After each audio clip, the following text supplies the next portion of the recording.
और जब हम पैसा डालते हैं तब यहाँ के कर्मचारियों को तनख्वाह वो खराब नहीं मान रहे हैं, वो हमारा हक है।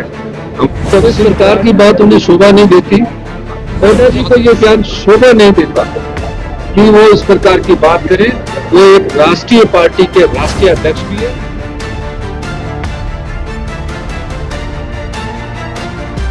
और हरियाणा चुनावों से ऐसा लगता है कि वहाँ भारतीय जनता पार्टी की 10 साल के शासन की नाराजगी है और वो नाराजगी कांग्रेस को सत्ता पक्ष में लाने के लिए काफी।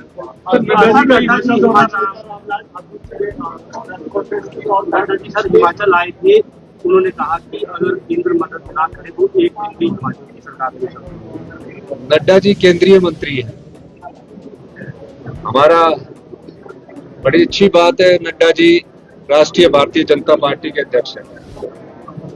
केंद्रीय मंत्री जी को एक जानकारी होनी चाहिए नड्डा जी को कि हम संघीय ढांचे में रहते हैं और संघीय ढांचे में हिमाचल प्रदेश भी एक राज्य है। जो उन्होंने कहा कि अगर केंद्र मदद ना करे, केंद्र कहां से टैक्स उगाही करता है? राज्य के टैक्सों से उगाही करके ही केंद्र के पास पैसा आता है।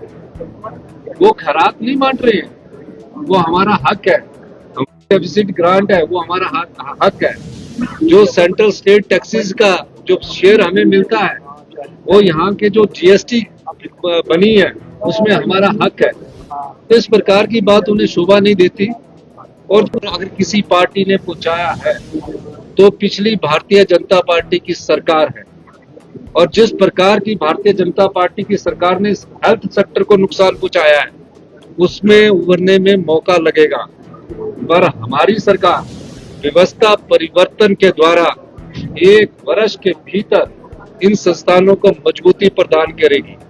2 वर्ष में हमने हमीरपुर का मेडिकल कॉलेज के लिए 200 करोड़ रुपया दिया, चंबा के मेडिकल कॉलेज के लिए 200 करोड़ रुपया दिया, नाहन के मेडिकल कॉलेज के लिए हमने पैसा दिया, वो झगड़े में फंसा हुआ है, उसकी समस्या का समाधान कर रहे हैं। नेर चौक मेडिकल कॉलेज के लिए पैसा दिया, वो केंद्र ने नहीं दिया। नड्डा जी केंद्रीय मंत्री है, वो हमने अपने संसाधनों से पैदा किया और उन मेडिकल कॉलेजों को पूरा करवाया। आज जो आईजीएमसी में हम स्टाफ नर्सेज दे रहे हैं, टांडा मेडिकल कॉलेज में डॉक्टर दे रहे हैं, स्टाफ नर्सेज दे रहे हैं, वो सब हम अपने संसाधनों से पूरा कर रहे हैं। नड्डा जी को ये बयान शोभा नहीं देता कि वो इस प्रकार की बात करें। वो एक राष्ट्रीय पार्टी के राष्ट्रीय अध्यक्ष भी है और केंद्र के स्वास्थ्य मंत्री भी है। पर जिस प्रकार की बात आकर उन्होंने कही और किस प्रकार का झूठी बात उन्होंने कही, वो उन्हें शोभा नहीं देता। और एक और मैं बात कहना चाहूंगा, नड्डा जी ने कहा कि यहाँ कोई नाम नया ढूंढ के लाए, जो हमने भी नहीं सुना कि टॉयलेट टैक्स लगा। 75 लाख की जनता है, सबके पास घरों में टॉयलेट शीट्स है। एक भी जनता का आदमी अगर ये बता दे कि किसी से अभी तक ना तो पानी के पैसे लिए गए हैं और ना इस प्रकार की कोई बात की है। ये हरियाणा चुनावों को देखकर इस प्रकार की बात कर रहे हैं।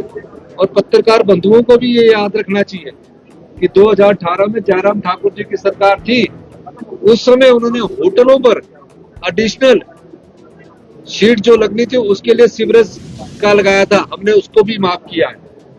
तो इस प्रकार की बात करके पूरे नेशनल चैनल में वो चल रहा है। जो चीज गलत है वो गलत है। किसी प्रकार का ना तो कोई टैक्स हिमाचल की जनता पर लगाया है, किसी प्रकार की बिजली की सब्सिडी अभी तक हमने कहीं बंद की है, और किसी प्रकार का बिजली के पानी के बिल पर हमने अभी कोई प्रकार का बिल उगाही की बात नहीं की है। हमने कहा कि जो 5 स्टार होटल है, तकरीबन 1000 के करीब होटल ऐसे, क्या उन होटलों को मुफ्त बिजली मिलनी चाहिए? क्या उन होटलों को मुफ्त बिजली की सब्सिडी 1 रुपया मिलनी चाहिए? हमने उसको कम किया है। आम जनता पर अभी हिमाचल प्रदेश की अभी तक कोई पानी का बिल नहीं भेजा गया है, और ना ही कोई वो अपने पूर्व मुख्यमंत्री से जरूर सलाह ले लेकर